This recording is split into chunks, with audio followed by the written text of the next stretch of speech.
IIT और medical college में प्रवेश के लिए राष्ट्र स्तर पर होने वाली परीक्षाओं जेईई और नीट को लेकर जैसी संकीर्ण राजनीति का परिचय दिया जा रहा है वह दुर्भाग्यपूर्ण है। जिस मसले पर छात्रों, पेरेंट्स और टीचर्स की राय को महत्व दिया जाना चाहिए, उस पर कुछ नेता सक्रिय होकर अपनी राजनीति चमकाने में लगे हुए हैं। इन परीक्षाओं को लेकर किस तरह शुद्ध राजनीति हो रही है, इसका पता उस विरोध प्रदर्शन से चलता है जिसका आयोजन युवा कांग्रेस ने दिल्ली में किया।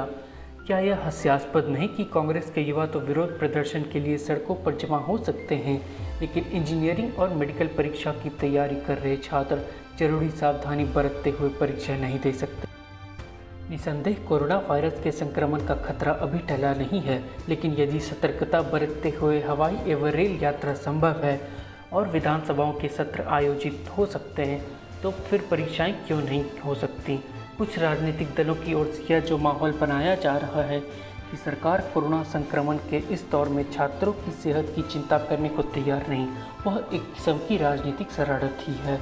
आखिर कोई भी सरकार बेवजह छात्रों को परेशानी में डालने का काम क्यों करेगी, इससे उसे क्या हासिल होगा।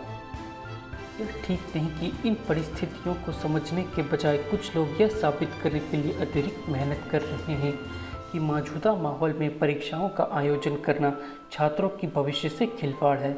वस्तुतः खिलवाड़ तो छात्रों की आड़ में की जाने वाली सस्ती राजनीति है। इससे इनकार नहीं है कि ग्रामीण इलाकों के छात्रों को परीक्षा केंद्र तक पहुंचने में कुछ समस्या आ सकती है, लेकिन इसका यह अर्थ नहीं कि परीक्षाओं का विरोध किया जाए। कायदे से जोर इस पर दिया जाना चाहिए कि इस समस्या को दूर करने के कदम उठाएं। जब एजुकेशनलिस्ट्स यह कह रहे हैं कि परीक्षाओं को और टालने से छात्रों का पूरा एक वर्ष बर्बाद हो सकता है, तो उस पर गौर किया जाना चाहिए। इसी तरह इस पर भी ध्यान दिया जाए कि सुप्रीम कोर्ट उन याचिकाओं को खारिज कर चुका है जिसमें जेईई और नीट को स्थगित करने की मांग की गई थी। सुप्रीम कोर्ट इसी नतीजे पर पहुंचा था कि यह परीक्षाएं फिर से स्थगित करने से लाखों छात्रों को अपना कैरियर का एक साल गंवाना पड़ सकता है। ध्यान रहे, ये दोनों परीक्षाएं 2 बार स्थगित हो चुकी हैं। सितंबर में उनका आयोजन करने की तैयारी इसलिए हो रही है क्योंकि उन्हें और टालने की गुंजाइश नहीं रह गई।